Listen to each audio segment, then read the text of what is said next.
Halo pemirsa, berjumpa lagi dengan kami di One News International TV One News Corp. Pasukan Rusia dilaporkan menggempur Kharkiv, kota terbesar di Ukraina, menggunakan bom berpemandu. Ledakan tersebut mengakibatkan rumah sakit rusak dan memutus listrik hingga ke 30.000 pelanggan di 3 distrik. Informasi lainnya pemirsa, NATO menunjukkan kesiapan tempurnya di tengah bayang-bayang perang dengan Rusia. Aliansi Pertahanan Barat itu menggelar latihan nuklir tahunan bertajuk Steadfast Noon di Belanda awal pekan ini. Sebagai sinyal tegas bahwa mereka siap merespon setiap ancaman. Namun Moskow mengecam langkah itu dan menuding NATO buat panas konflik di Eropa. Selengkapnya hanya di One News International TV One News Corp.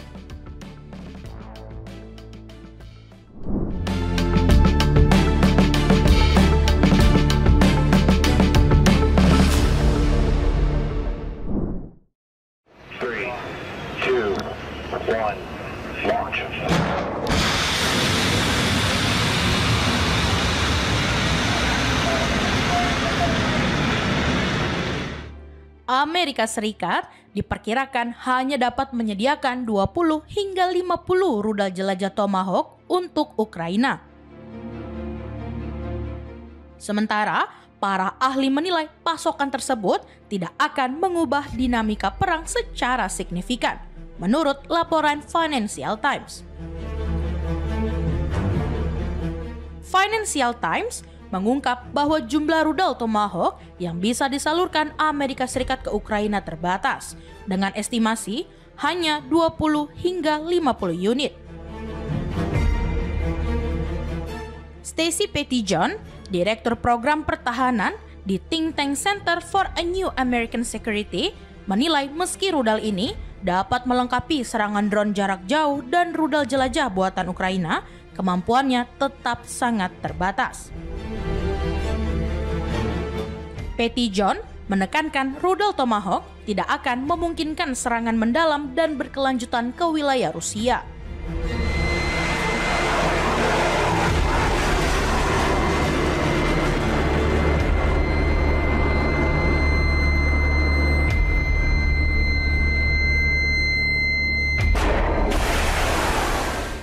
Laporan tersebut menyebut total persediaan Amerika Serikat mencapai 4.150 rudal Tomahawk, berdasarkan perkiraan mantan pejabat Pentagon Mark Kanshian. Dari 200 rudal yang dibeli sejak 2022, lebih dari 120 telah diluncurkan. Untuk tahun anggaran 2026, Pentagon hanya mengajukan dana tambahan untuk 57 rudal. Beberapa rudal juga disisihkan untuk kemungkinan operasi di Venezuela. Sementara itu, Rusia menegaskan bahwa keberadaan rudal Tomahawk tidak akan mengubah kondisi garis depan, dan pengoperasiannya membutuhkan keterlibatan spesialis Amerika Serikat yang berpotensi menimbulkan eskalasi signifikan dalam konflik.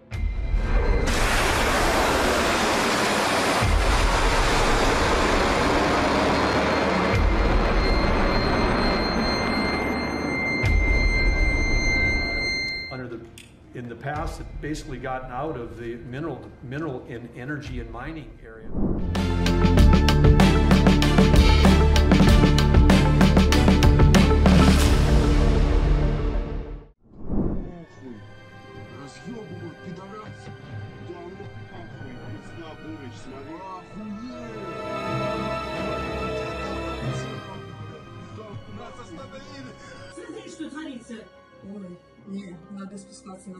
Amerika Serikat dilaporkan terlibat membantu Ukraina melancarkan serangan pesawat nirawak terhadap fasilitas energi di wilayah Rusia dalam beberapa bulan terakhir.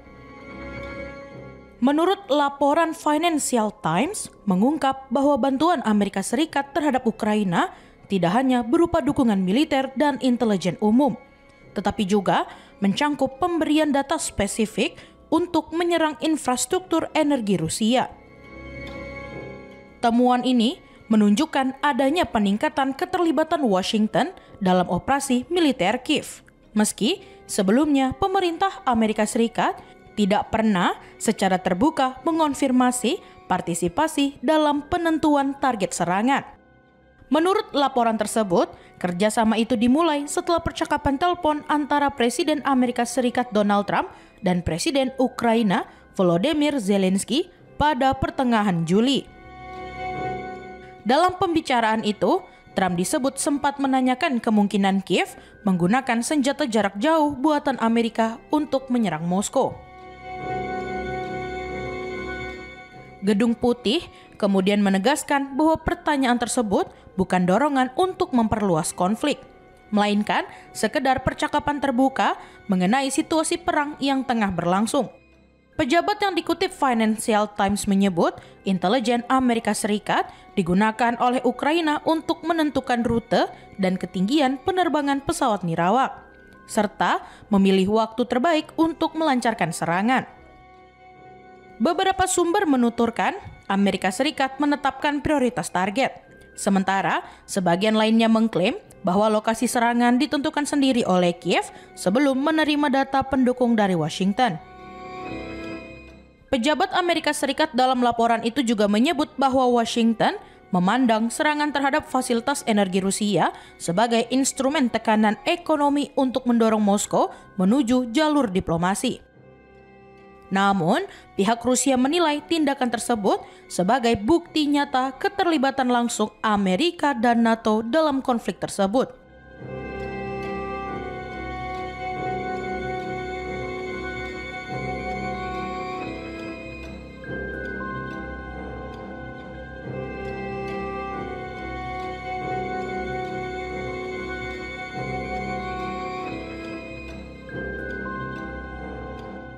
Juru bicara Kremlin, Dmitry Peskov, mengatakan sudah jelas bagi Moskow bahwa seluruh infrastruktur militer Barat digunakan untuk membantu operasi intelijen Ukraina. Presiden Rusia Vladimir Putin sempat menyinggung hal ini pada awal September dengan menyebut bahwa Rusia telah terlalu lama menoleransi serangan terhadap infrastruktur sipilnya dan tidak akan bersikap lunak lagi. Dalam beberapa pekan terakhir, Moskow memperlihatkan respon dengan meningkatkan serangan rudal dan pesawat nirawak ke wilayah Ukraina yang mengakibatkan pemadaman listrik berskala besar di Kiev dan sejumlah kota lainnya. Putin menyebut terdapat pemahaman bersama antara Moskow dan Washington mengenai arah penyelesaian konflik Ukraina. Namun, ia mengaku masih ada sejumlah persoalan rumit yang harus diselesaikan sebelum tercapai kesepakatan damai yang permanen.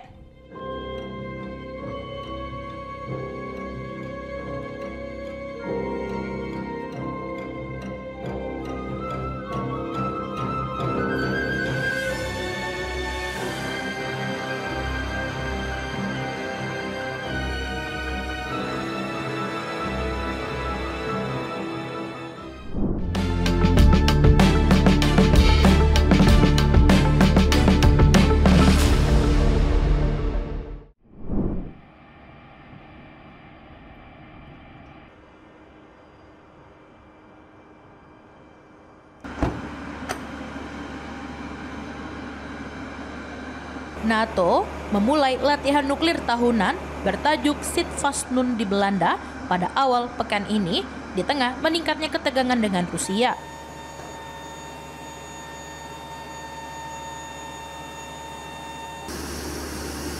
Latihan tersebut disebut sebagai langkah strategis untuk menjaga efektivitas penangkal nuklir aliansi Barat, meski Moskow menilai kegiatan itu hanya memperburuk eskalasi militer di Eropa.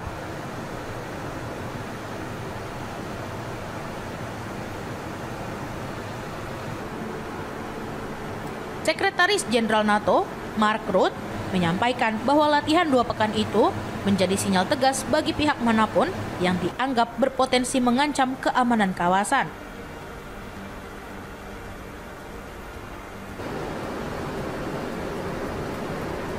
Latihan yang dipusatkan di pangkalan udara Volkel Belanda tersebut juga melibatkan dukungan dari pangkalan di Belgia, Inggris, dan Denmark.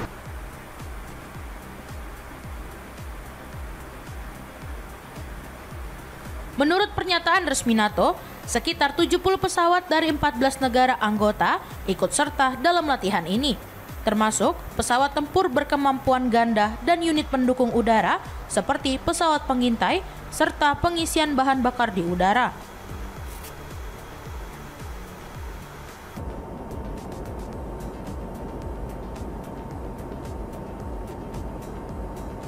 Sekitar 2.000 personel dilibatkan untuk memastikan kesiapan operasional penuh.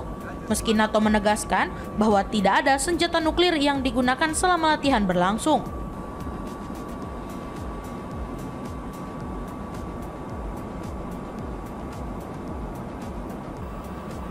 Moskow menilai kegiatan militer itu sebagai bentuk militerisasi berlebihan di Eropa Barat.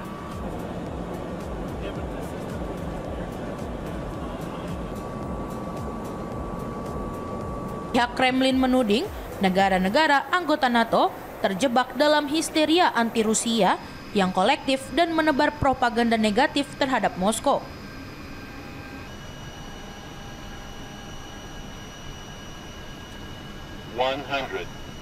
Pejabat senior Rusia, Yuri Usakov, menyebut Barat sengaja menciptakan ketakutan dan menyebarkan kebohongan demi membenarkan peningkatan anggaran pertahanan.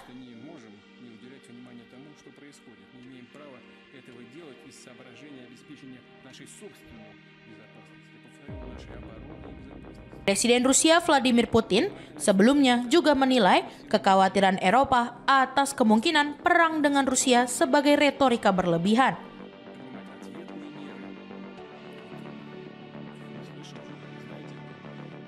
Ia mendorong agar negara-negara Barat lebih fokus pada stabilitas domestik dan memperpanjang kerjasama kendali senjata nuklir seperti perjanjian New START yang ditandatangani dengan Amerika Serikat.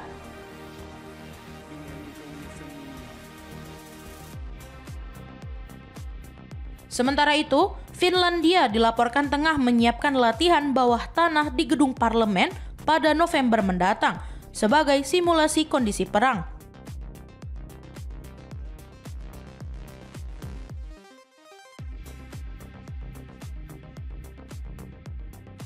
Pejabat Finlandia menyebut latihan itu dipicu oleh perubahan situasi keamanan di Eropa akibat konflik di Ukraina.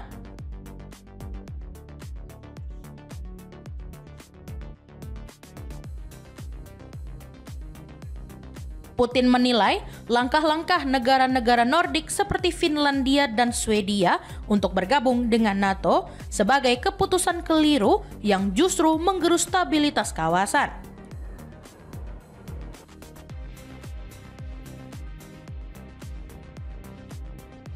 Menurutnya, kedua negara tersebut kehilangan keuntungan dari status netral mereka dan kini ikut terseret dalam rivalitas blok militer yang dipimpin Amerika Serikat.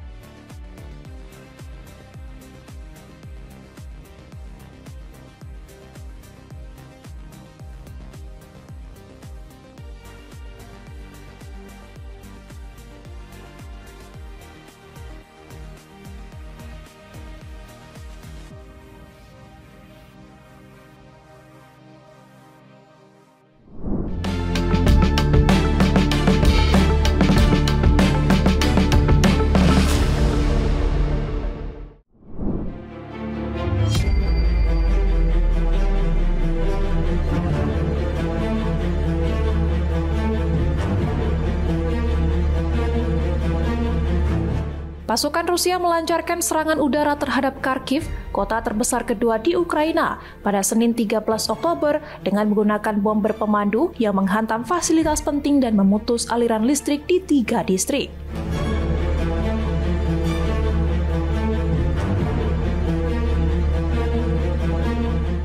Wali kota Ihor Terekov melaporkan bahwa serangan tersebut merusak sebuah rumah sakit serta jaringan transmisi listrik yang memasok sekitar 30.000 pelanggan.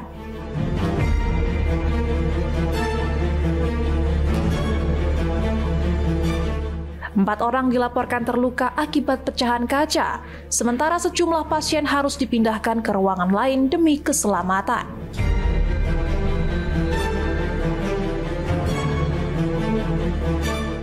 Serangan ini menambah panjang daftar serangan Rusia terhadap infrastruktur sipil di Ukraina yang terus meningkat menjelang musim dingin.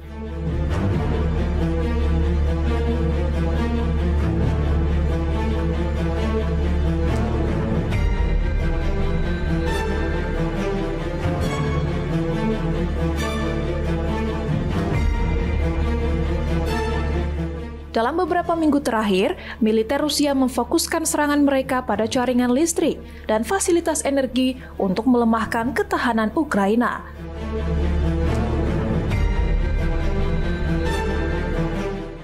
Akibat serangan yang terus berlanjut, warga Kharkiv menghadapi gangguan pasokan listrik dan air yang mempersulit aktivitas harian.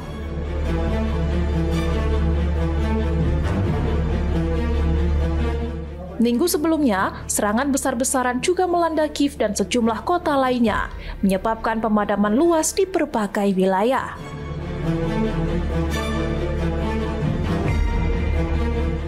Lebih dari 1 juta rumah tangga dan bisnis dilaporkan kehilangan pasokan listrik akibat serangan itu.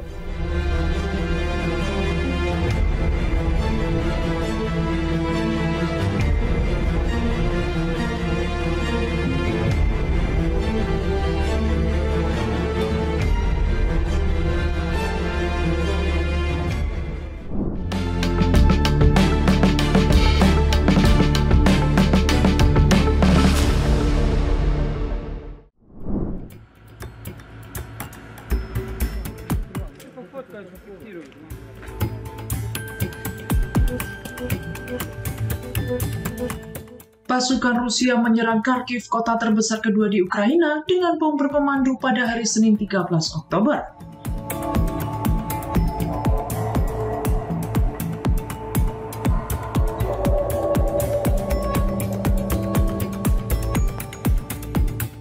Merusak sebuah rumah sakit dan memutus aliran listrik ke 30.000 pelanggan di 3 distrik, kata pejabat setempat.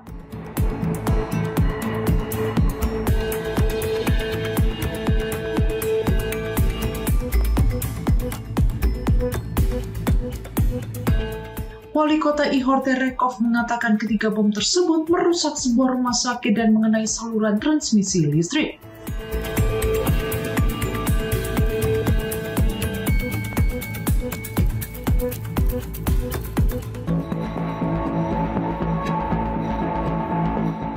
Hampir 30.000 pelanggan terdampak pemadaman listrik.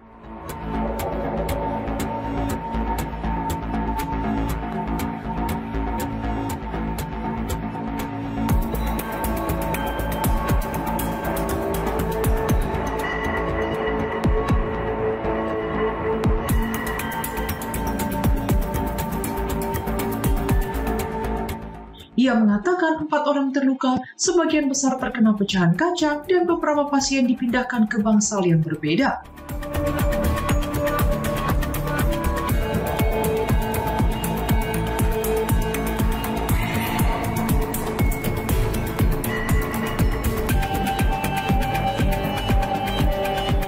Dalam beberapa pekan terakhir, pasukan Rusia telah memfokuskan serangan mereka pada target-target yang terkait dengan jaringan listrik.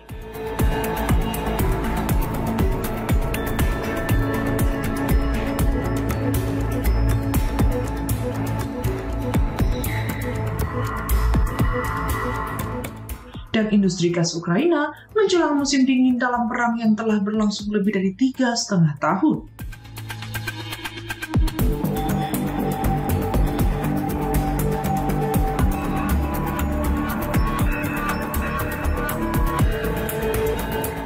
Serangan massal di Kiev dan pusat-pusat lainnya pekan lalu menyebabkan lebih dari 1 juta rumah tangga dan bisnis mengalami pemadaman listrik sementara di seluruh negeri. Pasokan air juga terganggu.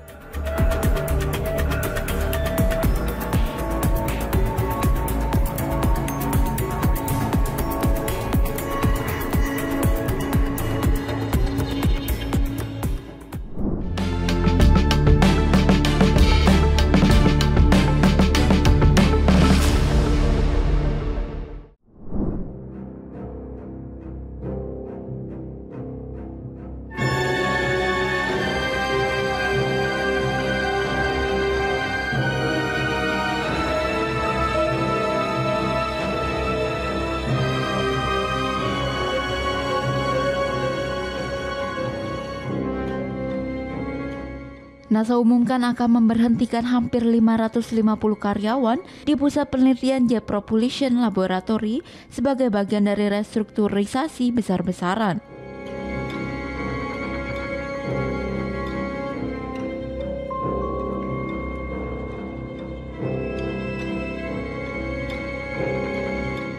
Dalam pernyataannya, NASA menegaskan bahwa pemutusan kerja ini tidak ada kaitannya dengan government shutdown yang tengah berlangsung di Amerika Serikat.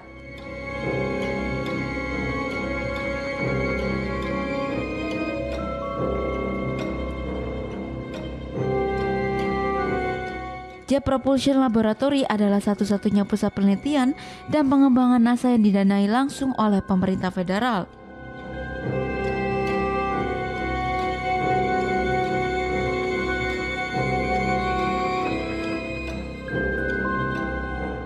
Selama ini, JPL dikenal sebagai otak di balik desain, pembangunan, dan pengoperasian 5 wahana penjelajah Mars yang sukses mendarat di permukaan planet tersebut.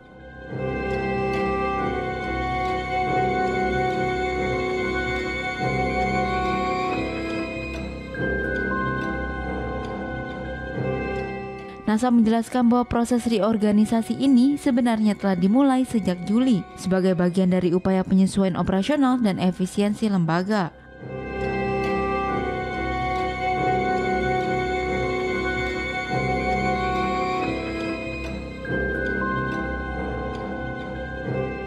Pemangkasan pegawai ini akan mempengaruhi karyawan dari berbagai bidang, termasuk teknis, bisnis, hingga bagian pendukung operasional.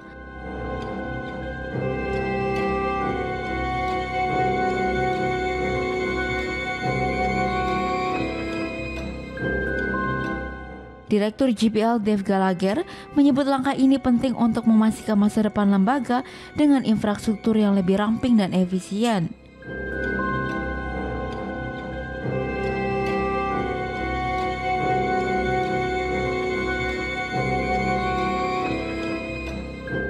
Gallagher menambahkan bahwa fokus baru JPL akan dikerahkan untuk mempertahankan kemampuan teknis inti sambil menjaga kedisiplinan anggaran.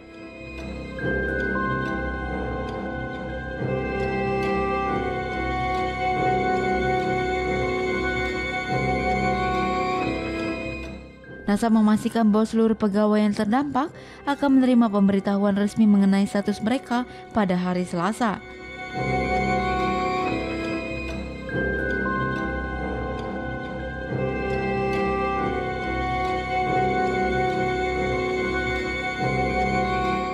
Menurut situs resminya, JPL memiliki sekitar 5.500 karyawan dan kontraktor yang bekerja di fasilitas seluas 168 hektar di dekat Pasadena, California.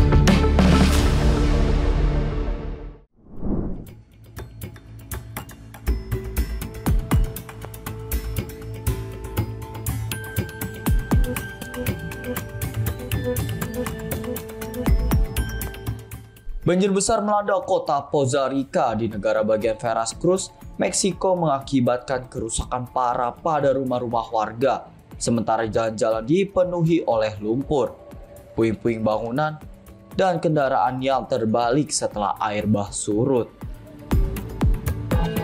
Banyak warga kehilangan dokumen penting dan harta benda, membuat mereka kesulitan mendapatkan bantuan dari pemerintah karena beberapa pejabat meminta persyaratan administrasi yang sudah hilang terbawa banjir.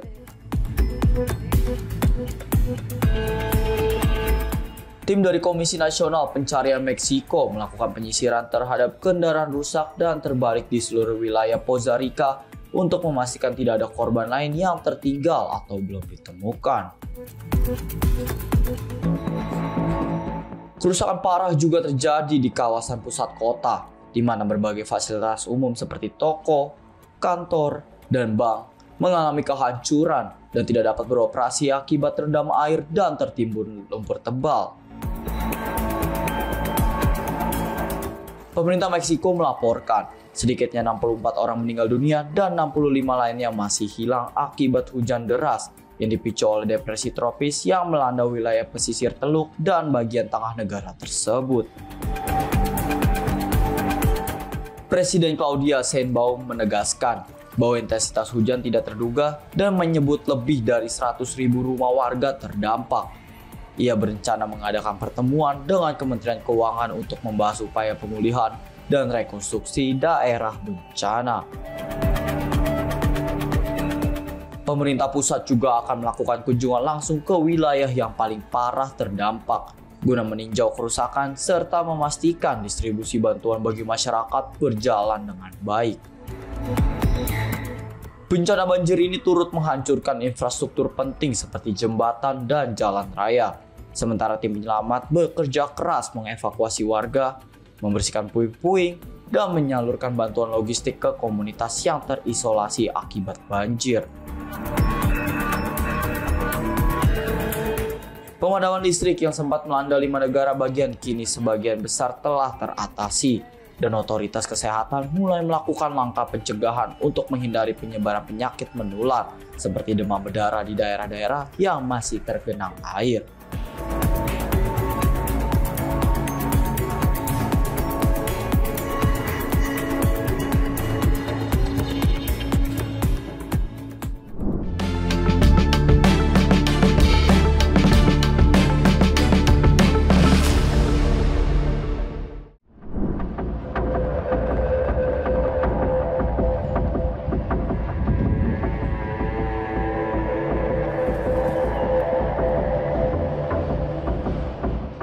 Amerika Serikat dan Cina pada hari Selasa 14 Oktober akan mulai membebankan biaya pelabuhan pada perusahaan pelayaran laut yang memindahkan segala sesuatu mulai dari mainan hingga minyak mentah. Kebijakan ini menjadi laut lepas sebagai front kunci dalam perang dagang antara dua ekonomi terbesar di dunia.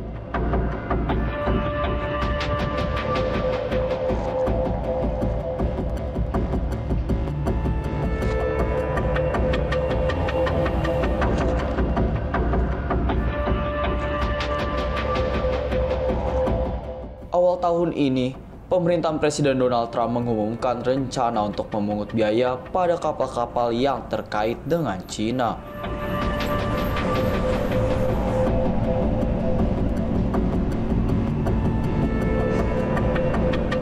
Langkah tersebut bertujuan untuk melonggarkan cengkraman negara itu pada industri maritim global dan meningkatkan pembuatan kapal AS.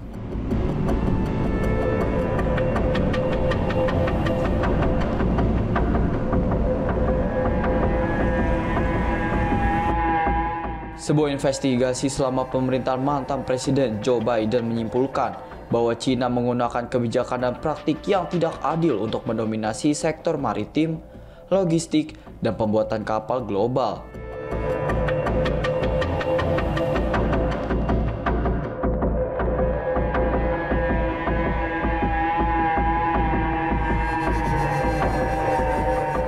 Hasil investigasi itu membuka jalan bagi hukuman perdagangan baru terhadap Cina.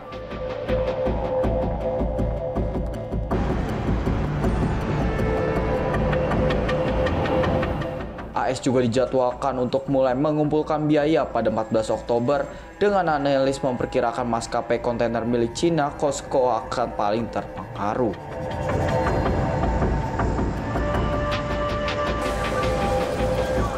Sementara itu, Cina membalas pekan lalu dengan mengatakan akan mengenakan biaya pelabuhannya sendiri pada kapal-kapal yang terkait dengan AS mulai hari yang sama.